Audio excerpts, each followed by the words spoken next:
Today we look at the question of success. Okay? The question is, who succeeds and why? Okay, so we've done a lot of research, and we've discovered that people who succeed for certain reasons. So there is a Columbia psychologist named Walter Mischel, and he devised a very famous experiment called the Marshmallow Test.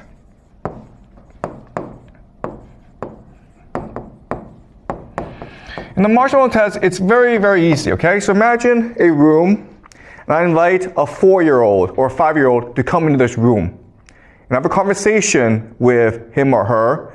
I ask them, how's your mother? What do you like to do? And it's a very good conversation.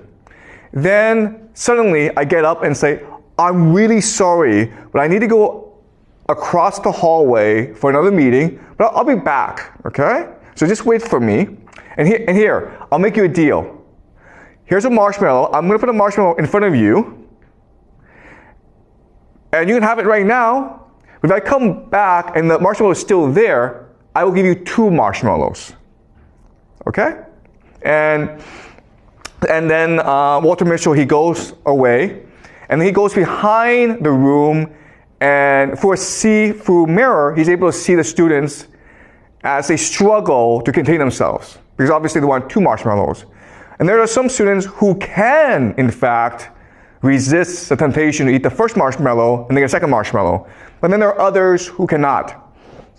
And Walter Mischel will spend 50 years just tracking them, okay? And what he discovers is this: the students who resist the temptation, who get the second marshmallow, they are much more likely to do better in school. They have higher test scores.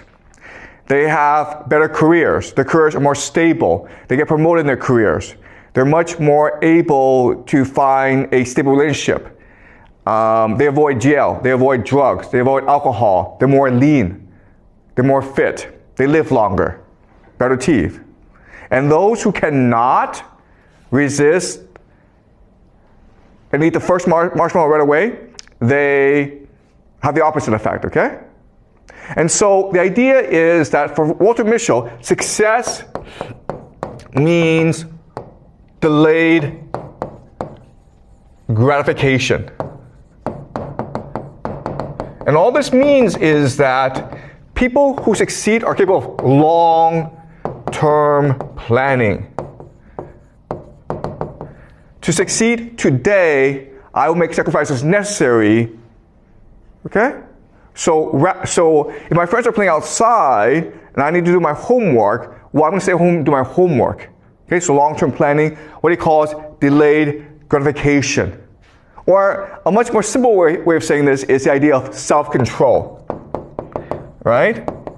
Or the idea of emotional regulation. You're able to keep your emotions in check. If you're angry, you're able to calm yourself down. Okay, and so we know about this, and that's why in school we focus on the idea of emotional regulation, teaching you how to better control your emotions, how to do long-term planning. Okay? So that's one theory of success. Another theory of success comes to us from another psychologist named Carol Dweck, and she's at Stanford. And she wrote a book called Mindset. Okay? And what she tells us is that those who succeed in life have a growth mindset. And those who fail in life have a fixed mindset. Okay? And it's not hard, okay? The idea is resilience. Those who have a growth mindset, if they fall or they fail, they say to themselves, this is an opportunity for me to learn. So I'm going to think about what I did wrong. Next time, I'll do better. And a fixed mindset are people who cannot accept the idea of failure, who think that it's because they're not capable of improving, and therefore they give up. Okay? So those with a growth mindset, if they fail, they try harder. Those with a fixed mindset, if they fail, they just give up. And so the idea of resilience, okay? Pretty simple, right? And the third idea of success comes to us from K. Anders Ericsson, who is a Swedish psychologist. And she wants to know why certain people are able to succeed as musicians or athletes. And he creates the idea of deliberate practice.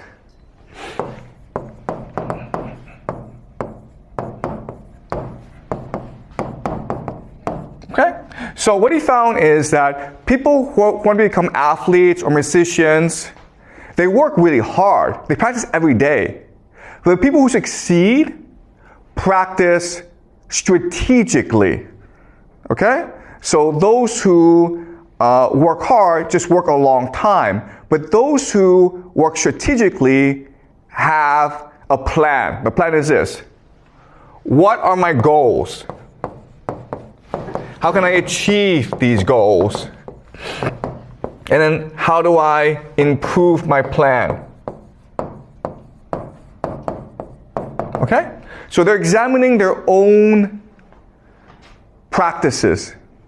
And they're trying to figure out where the weaknesses are, where they can improve. Then set a plan on how to improve, and then they follow this plan. And if this plan helps them improve, they stick to the plan. But if the plan doesn't really work, they change the plan as well. Okay? So this is the idea of self-reflection.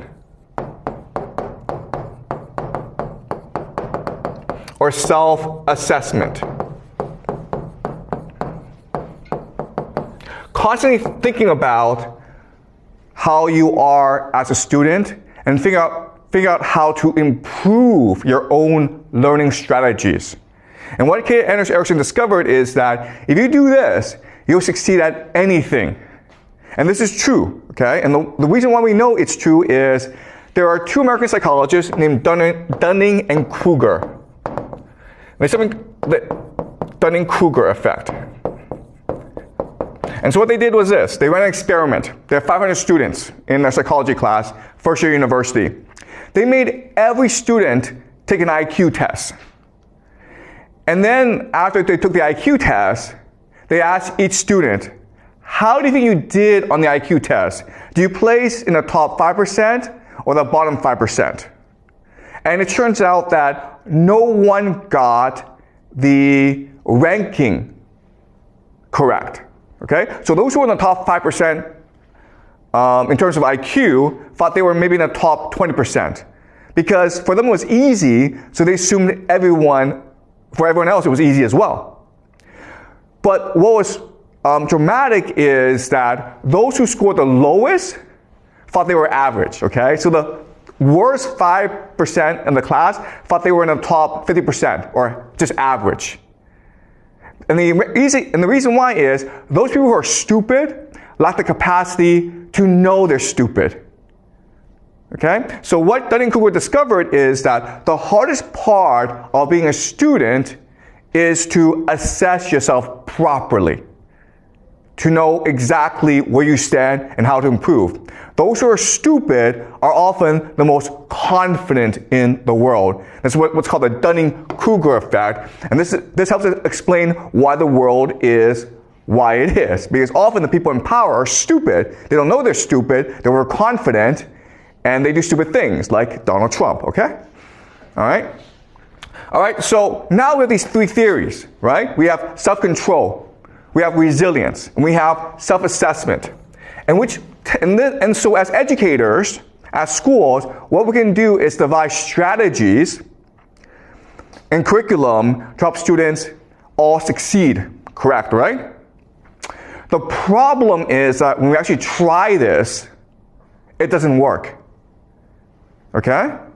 If you take a bad student and you teach him self-control, resilience, and self-assessment, the student doesn't actually get better.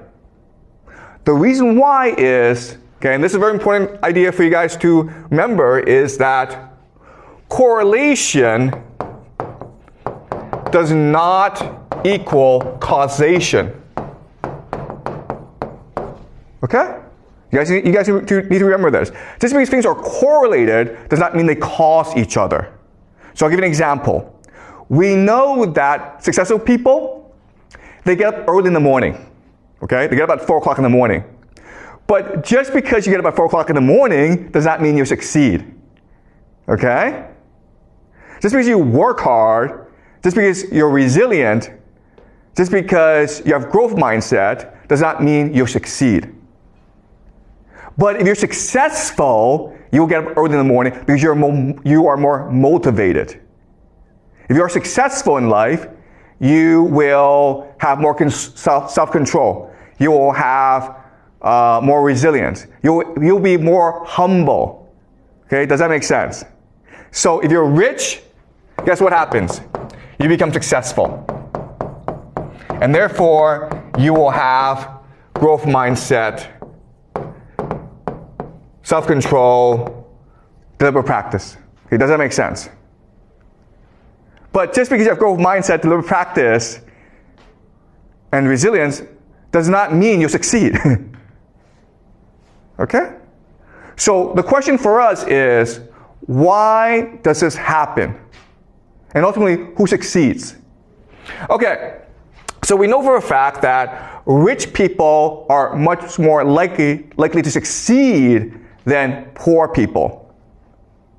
And in fact, what we know from macroeconomic studies is that school doesn't really matter. It doesn't matter how well you do in school. If your parents are rich, you'll be successful in life. If your parents are poor, you will not be successful in life. Okay? So what's the difference? Okay, so now let's look at parenting strategies between rich and poor. Okay?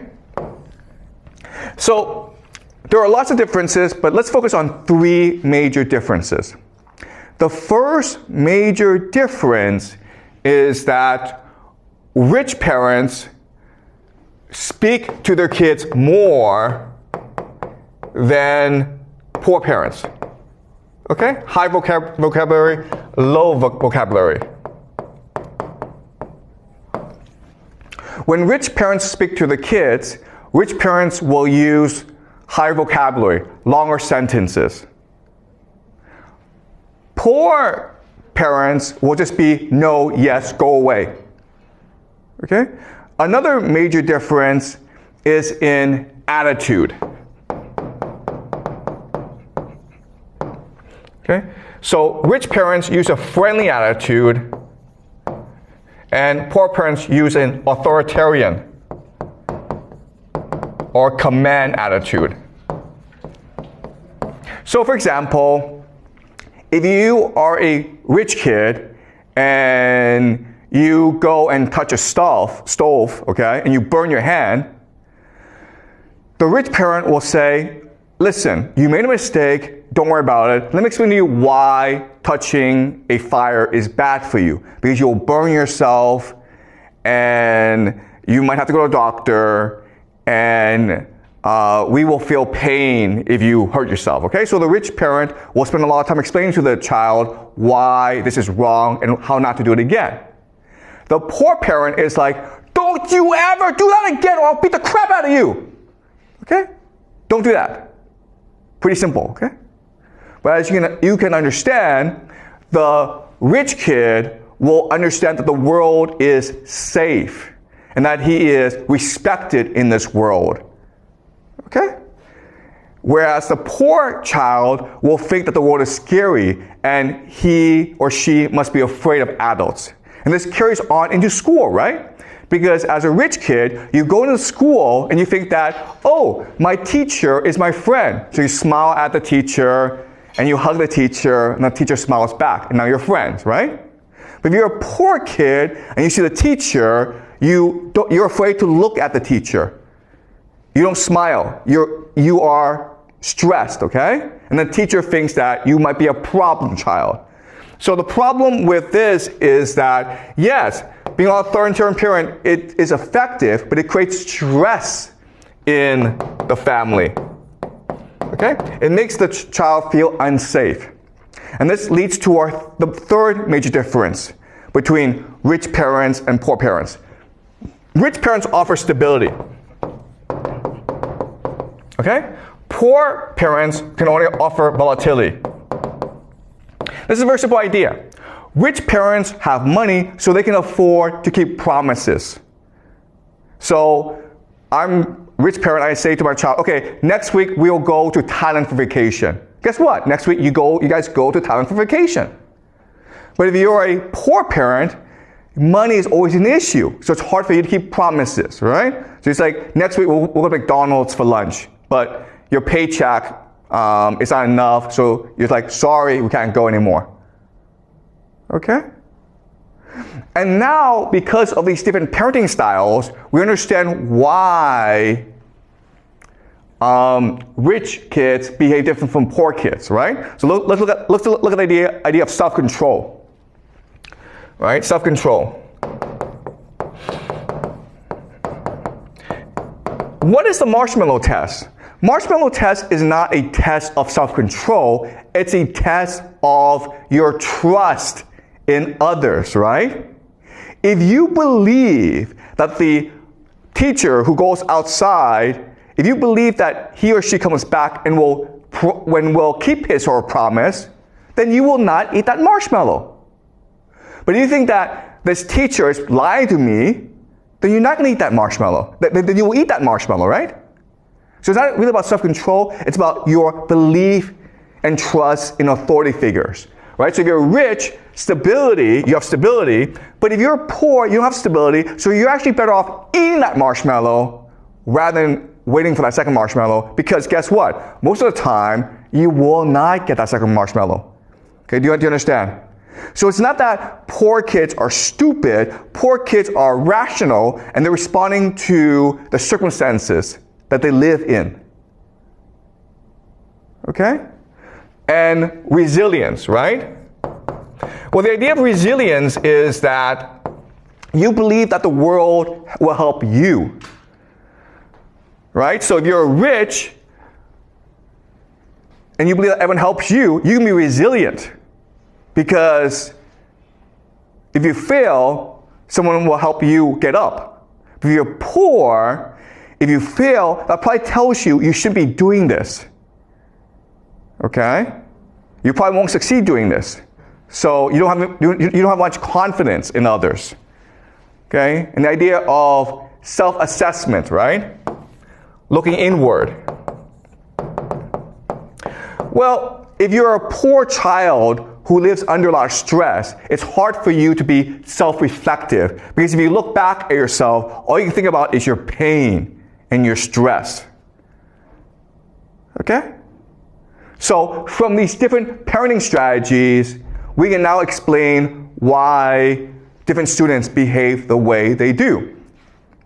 This, of course, may lead you to think, okay, well then, rather than construct our schools around self-control, resilience, and self-reflection, we should construct our schools around better parenting skills, okay? Which means that, hey, let's construct schools where kids are exposed to a lot of vocabulary, where teachers are friendly, and where there's a lot of stability, okay? And we've tried this, and it's more effective, but it doesn't really work either.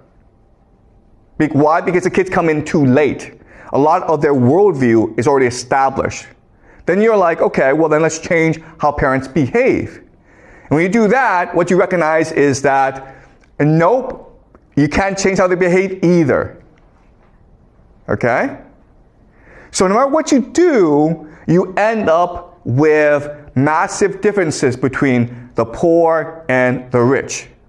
The rich stay rich, and the poor stay poor. Okay, so now the question for us is, why is this the case? Okay?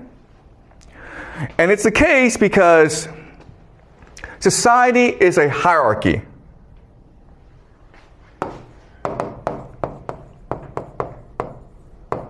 Okay, and the hierarchy is usually divided between the rich and the poor.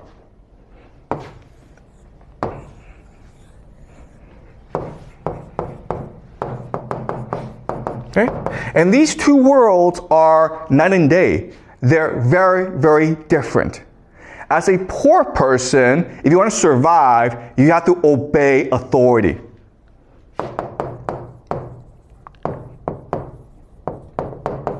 Okay? But if you're a rich person, the way that you get along with others, the way that you maximize your outcome is by negotiating with others. Okay? Negotiating.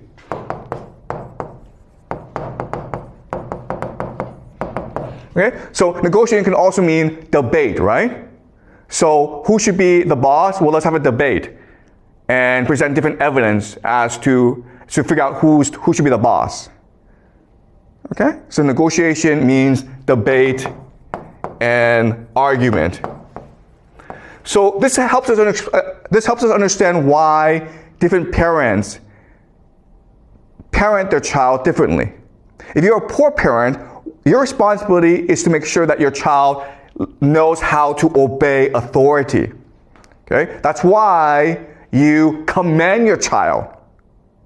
But if you are a rich parent, you want your child to be able to negotiate with authority, and that's why you respect your child and you teach your child how to debate, how to argue, how to negotiate with others. Okay? Because they live in different worlds.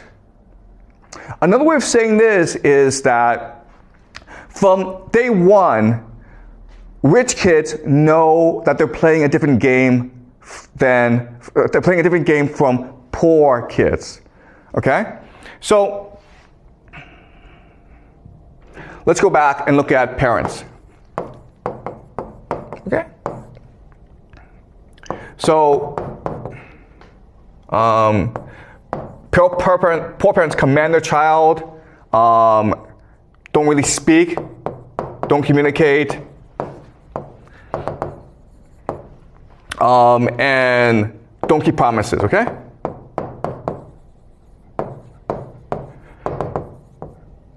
All right, so poor parents do these three things.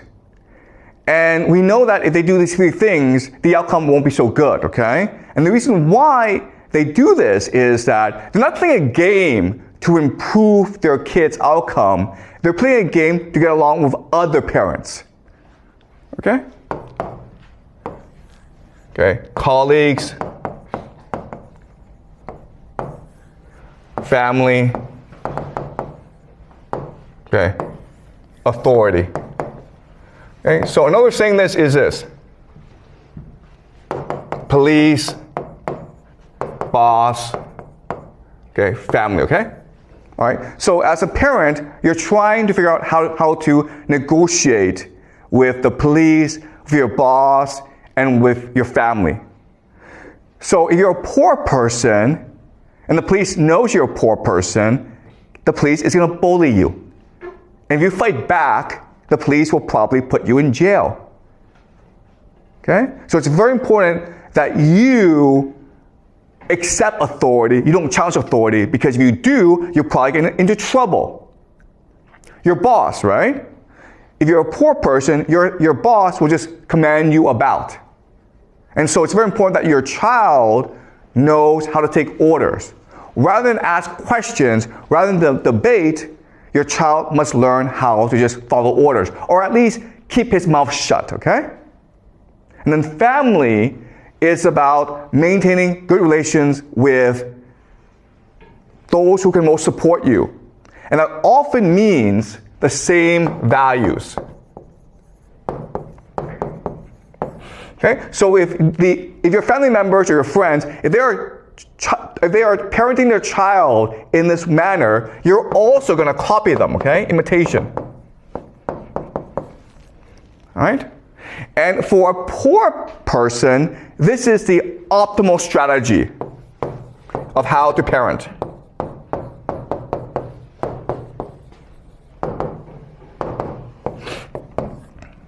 Okay? Does that make sense, guys? Because if you do it another way, okay? If you choose to be a friend to your child, if you choose to communicate, if you choose to keep your promises, then your friends and your family will think that you're doing something wrong. You understand? They won't think, oh my God, you are an enlightened parent who's read a lot of parenting books and great for you. They're going to think there's something wrong with you. Okay? So let me give you an example of this. So, my wife and I have 3 kids, okay? My parenting style. So my wife and I have 3 kids. And this is how we parent our kid, okay? First of all, we give our child a lot of freedom. So we don't have our kids do activities, okay? We don't have our kids do lots of activities. We don't send our kids to math class. We don't send our kids to swimming class. We don't send our kids to piano class, okay? We just let our kids run around and play. The other thing that we do is we communicate a lot with our child. Okay? Communication. We believe in democracy in our family. If we're going to make a decision together, we want everyone to communicate together. Okay?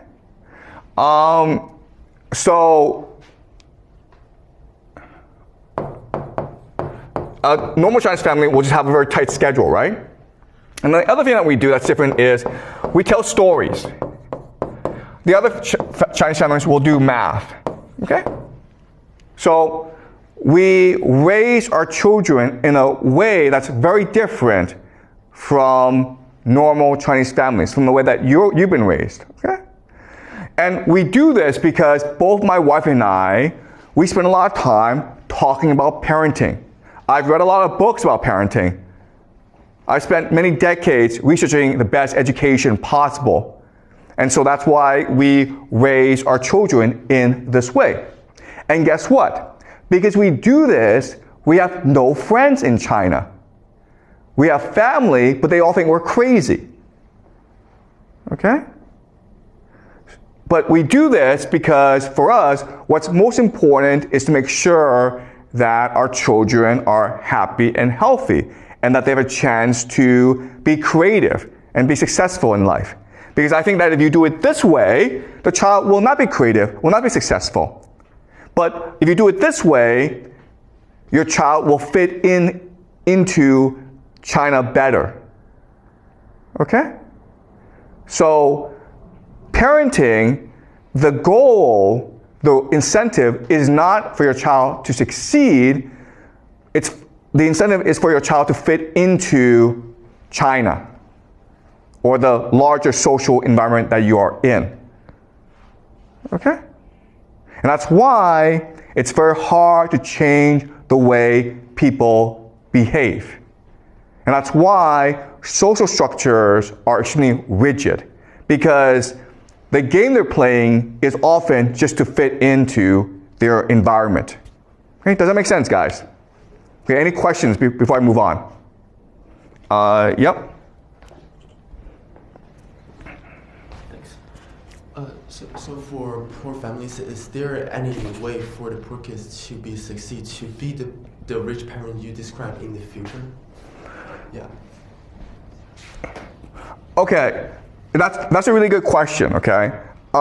So we know that there are certain poor kids who do succeed. For example, I'm a poor kid who succeeded. We immigrated to Toronto, Canada when I was like 6 years old, and my father was a dishwasher. So we were a very poor family, okay? But I succeeded because I left Canada for the United States. So Canada is a very rigid place, where poor people basically move up a bit, but not too far. But I was able to succeed because I was able to get a scholarship to go study in the United States. Okay, so there are opportunities. The problem, though, is that it means leaving your community. Okay, does that make sense? So one way to succeed is to abandon your community.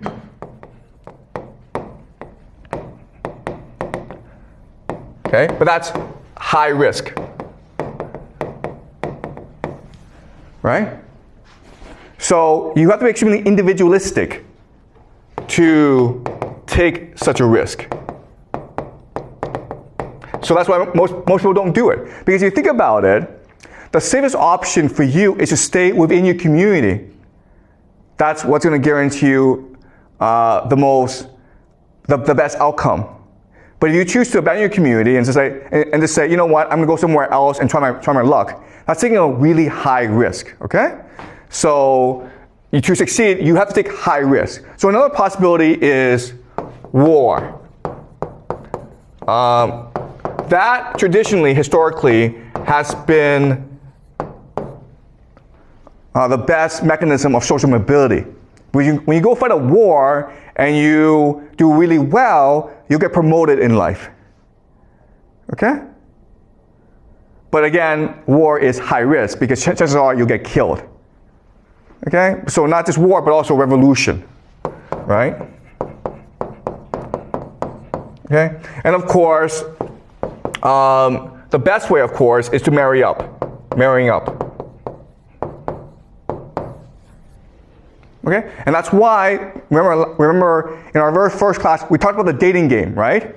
Where women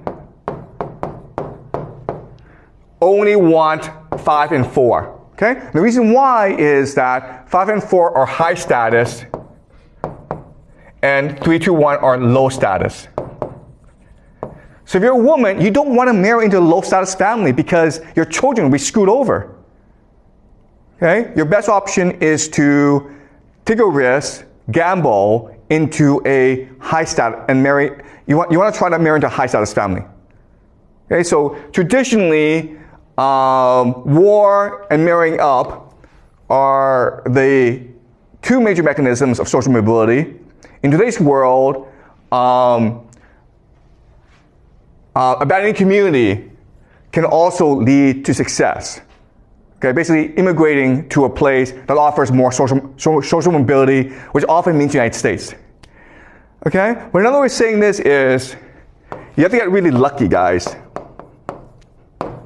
Okay, so there's lots of poor people who think that, you know, I succeeded because I worked hard and I'm really talented. Look, I was born poor. I lucked into Yale. Okay, it's luck. You can work as hard as you want, but the chances are against you. Okay? And it takes a certain personality, which is you're really individualistic, you're very ambitious, and you have high risk tolerance. Most people don't have that, okay? So yes, there are certain people who, despite their background, they're able to succeed. But that's often the exception to the rule, as opposed to the rule itself. Okay, so thank you. Is this clear? Yeah. Okay, any more questions, guys, before I move on? Okay.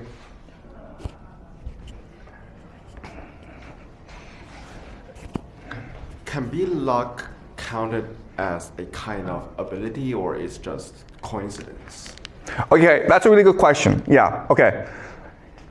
Yep. So, you're absolutely right, okay? So, luck is a form of strategy. Okay? Strategy. And all this is saying is that you are trying to position yourself in a place that allows you to get lucky. Okay? So I left Canada and I went to the United States because I knew that in Canada, doesn't matter how hard you work, no one cares. But in the United States, if you work really hard, then you might get lucky and you might meet someone who's like, wow, you're a really hard worker, I want to promote you. Okay? So you're right in that, yes, you can strategize and increase your luck, but it's still luck. All right? And those who succeed are able to think strategically and far ahead and position themselves in a way that allows them to get lucky. Okay? And they often have the characteristics that we talked about, you know, like self-control, resilience, and the ability to look inward and better understand what you're good at. Okay? So it takes a combination of factors. But the point I'm trying to make is that these people are only a minority, okay? 1% of the population, really. Okay? And they still depend on luck. Any more questions before I move on? Okay, so this leads us to a question, which is, okay, well, the way that I frame everything, you have poor and you have rich. And as discussed, they live in their own worlds, and they don't really connect with each other. They have different parenting strategies, they have different outlooks. The rich stay with themselves, the poor stay amongst themselves. So this looks like a very stable system, right? Stability. Or the word we can use is equilibrium.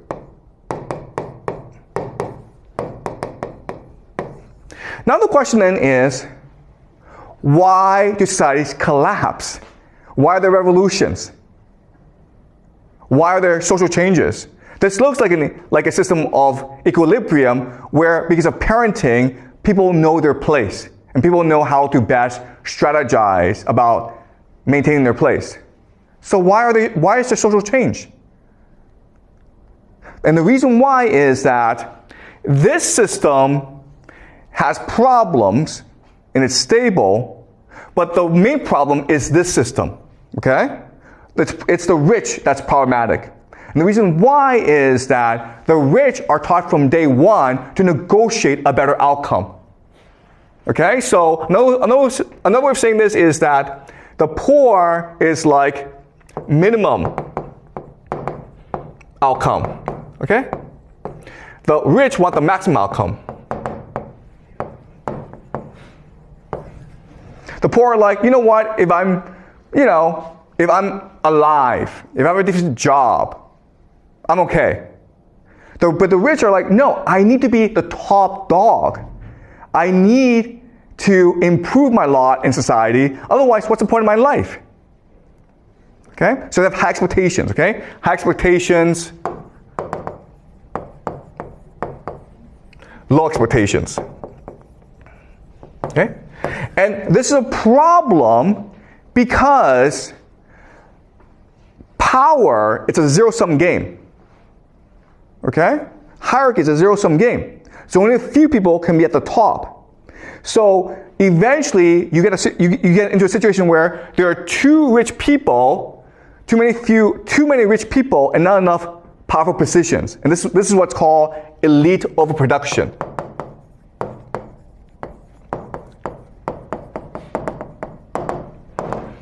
Okay?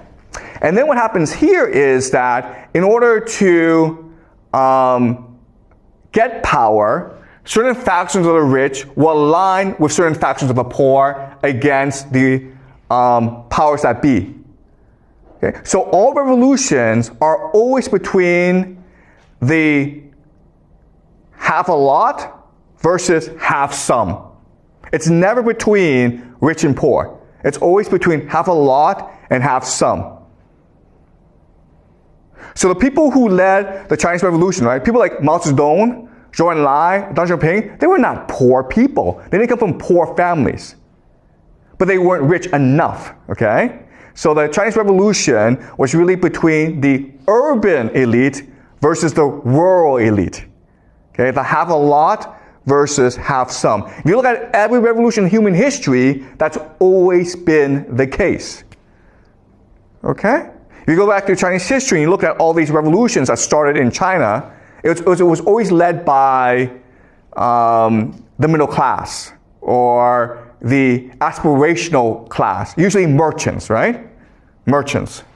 Because they were discriminated heavily in society, but they had money. And they wanted to transform their money into power. And so when times were bad, when people were looking for change, they took the initiative and led people into revolution. Okay? Okay, does it make sense, guys?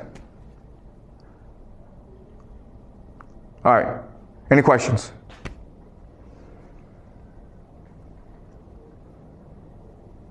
Yeah. All right.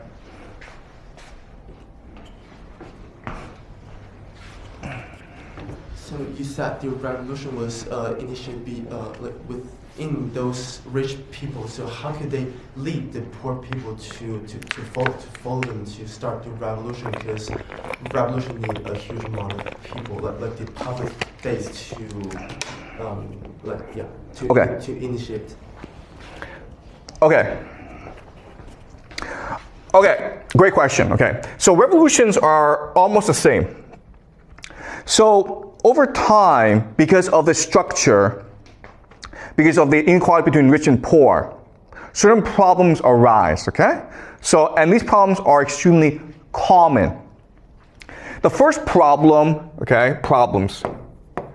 The first problem is indebtedness.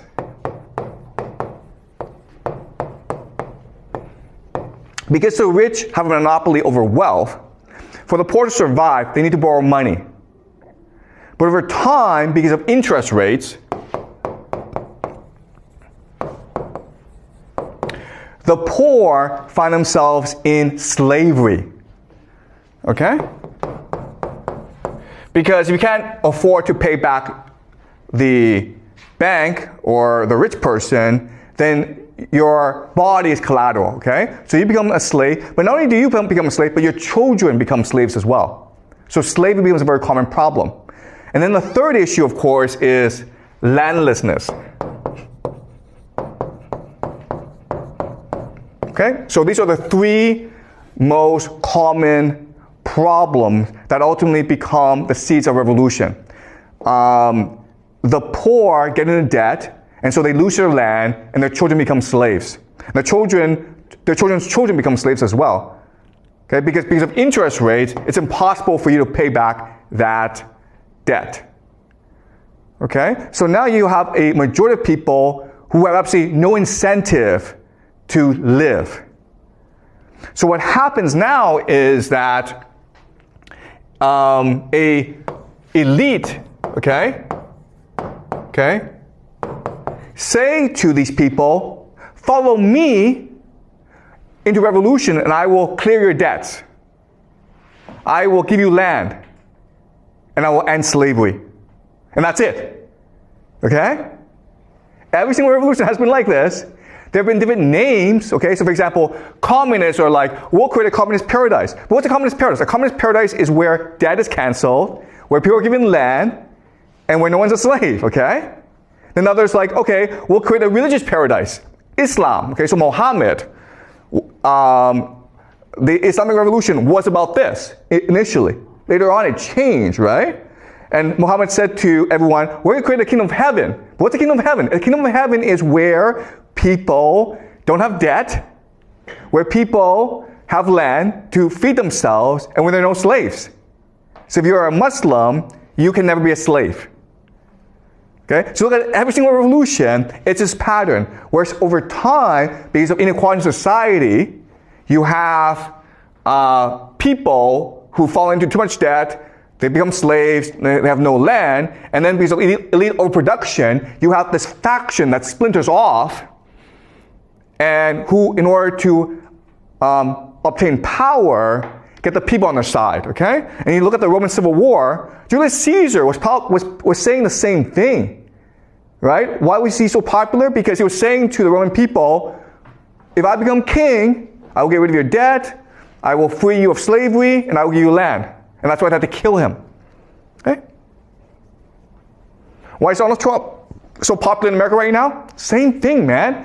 Where Americans are in debt to their credit cards, student loans, their houses, and so they believe that Donald Trump were to come to power. If he were to become king, what's the first thing that king does? What the first thing that king always does is cancel all debts. Because if you cancel all debts, who loses power? It's the rich who lose power. And it's the rich who are almost dangerous to a king. Okay? Does that make sense? Okay? So again, this is a very similar pattern in human history. It's all game theory, okay? Any more questions, guys? Okay, ask one more question, then we'll break, okay? Is this clear to you guys? Okay.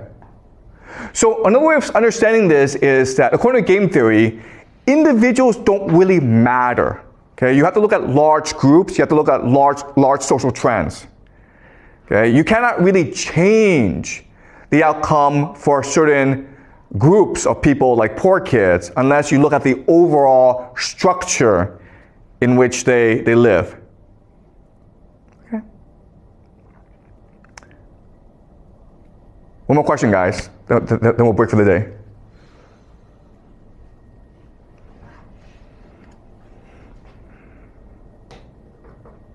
Yeah, Alan?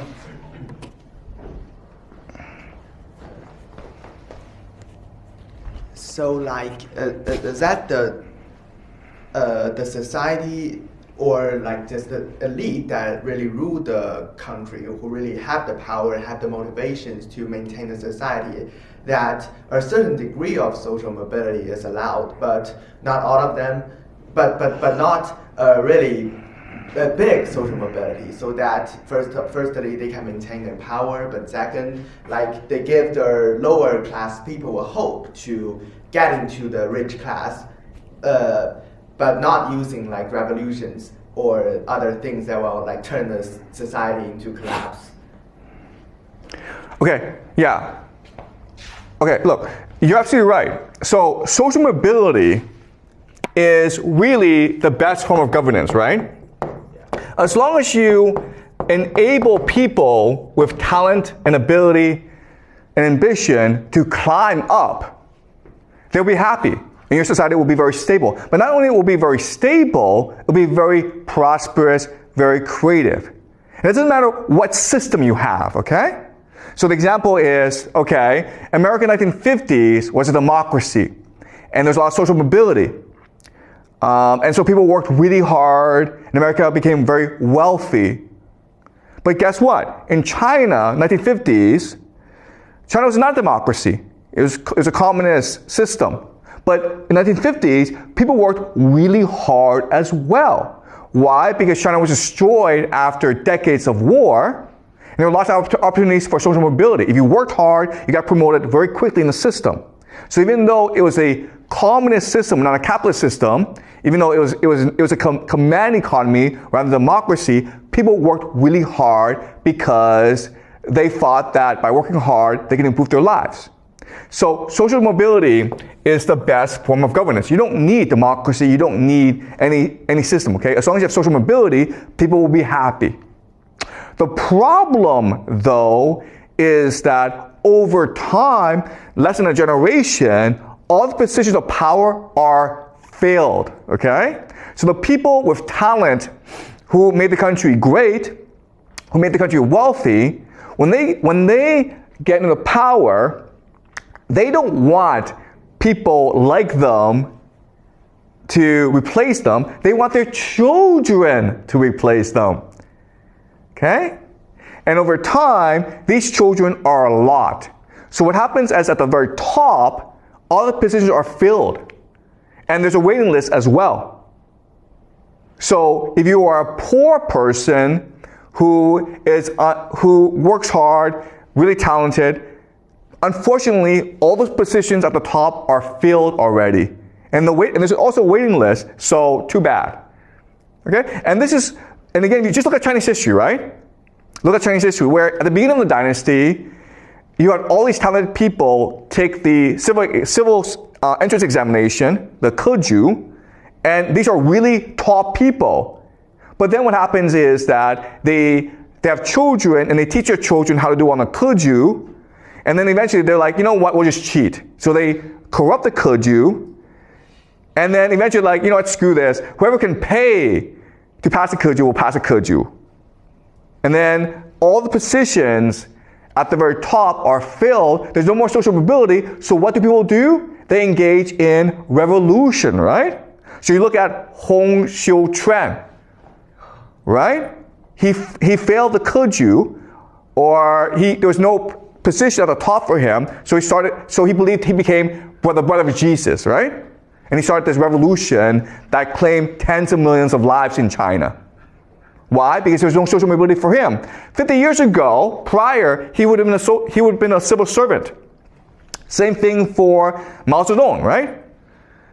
By the time that Mao Zedong became a university student, the Keju had been eliminated. So there's no way for him to climb the ladder anymore. Therefore, he had to start engaging in new ideas. Okay? So you're absolutely right in that social mobility is the best way to maintain social harmony, but people have children, and they want their children to succeed, and they will arrange a system in a way that only their children can succeed, which screws over every other children, everyone else, and so they have no choice but to overthrow the system, okay? Or another way of saying this is game reset. Game reset. This is what a revolution is, okay? So another way of saying this is that 100 people are playing a game, 10 people are winning, and they keep on winning, and they can only win. So everyone else is like, screw this game, let's start a new game. And the 10 people are like, nope, we're happy playing this game. They can't agree, so the 90 people the only thing they can do is a revolution, which allows for game reset, which now again allows for social mobility. And that is the course of human history. Okay? Either you climb up the ladder. If they don't allow you to climb up the ladder, then you just break the game. Okay? So, but unfortunately, again, once you're in power, you want your children to inherit your power. And so you will rig the game in a way that only your children can succeed. Okay? And that's why the schools are the way they are. Okay? Schools for the rich are very different from schools for the poor, right? Schools for the rich, there's a lot of freedom, there's a lot of creativity, the teachers are very good. You go to poor schools and it's the complete opposite. And the reason why is the system is set up to make sure that certain people succeed and everyone else fails. Okay? Does that make sense, Alan? Okay, great. Any more questions, guys? All right, good. I'll see you guys next class, okay?